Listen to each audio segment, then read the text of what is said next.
All right, it's time for Tickety-Boo News.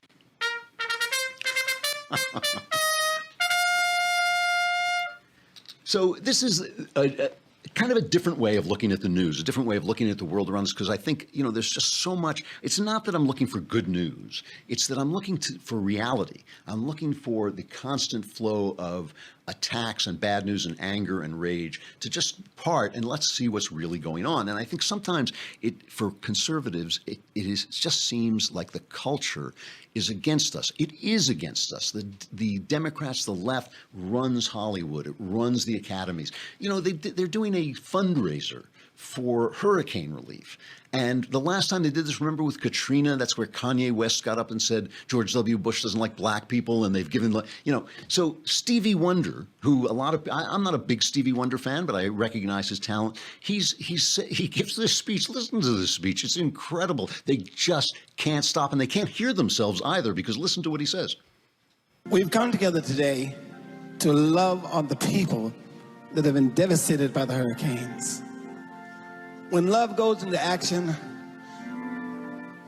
it preferences no color of skin, no ethnicity, no religious beliefs, no sexual preferences, and no political persuasions.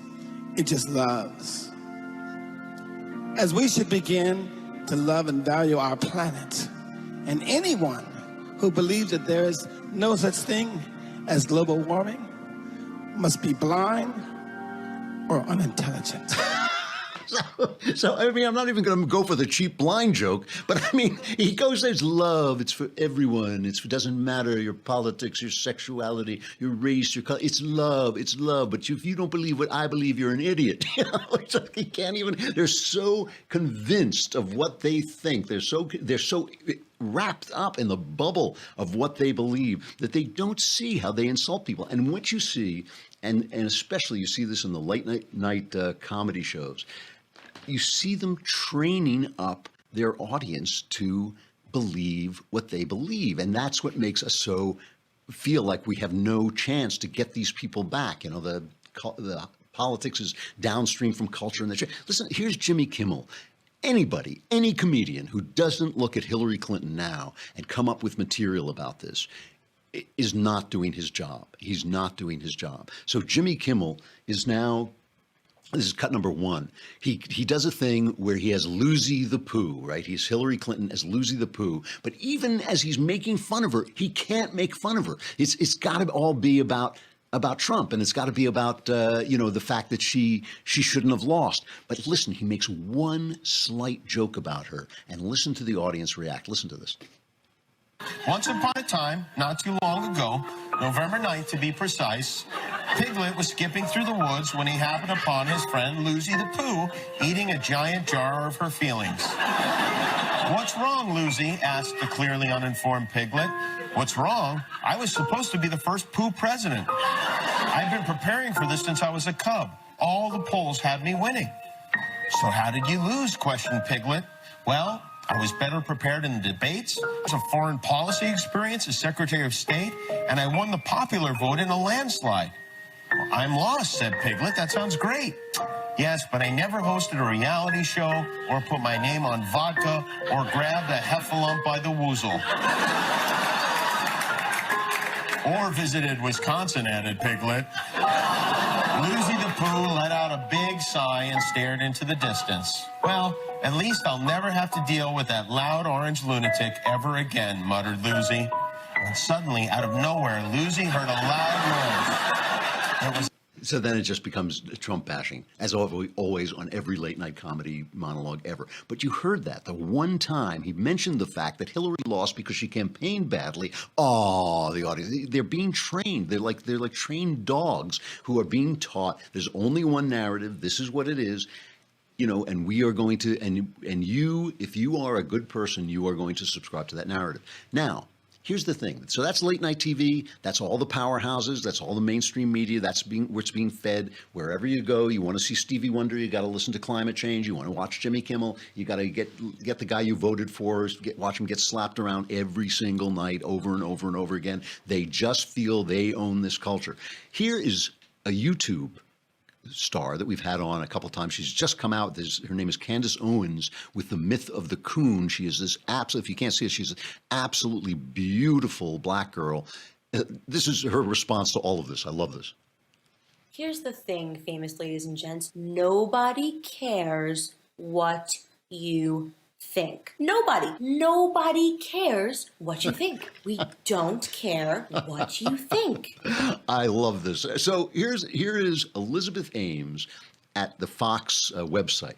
The mainstream media failed to see the rise of Donald Trump in 2016. Now it's overlooking another grassroots movement that may soon be of equal significance. The growing number of liberals, quote, taking the red pill. People of all ages and ethnicities are posting YouTube videos describing red pill moments, personal awakenings that have caused them to reject leftist narratives imbibed since childhood from friends, teachers, and the news and entertainment media. And of course, you remember the red pill comes from The Matrix. Here's the famous scene. You are a slave, Neo. Like everyone else, you were born into bondage, born into a prison that you cannot smell or taste or touch. A prison for your mind.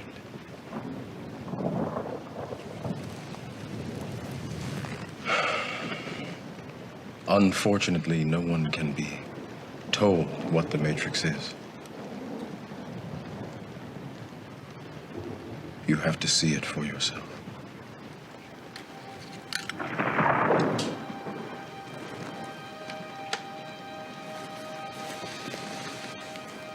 This is your last chance. After this, there is no turning back. You take the blue pill, the story ends. You wake up in your bed and believe whatever you want to believe. You take the red pill, you stay in Wonderland, and I show you how deep the rabbit hole goes. Okay, so if you haven't seen The Matrix, this is going to be a bit of a spoiler, but I'm just assuming everybody knows what it's about. The Matrix is the fact that the entire world they live is an illusion, and they are being used.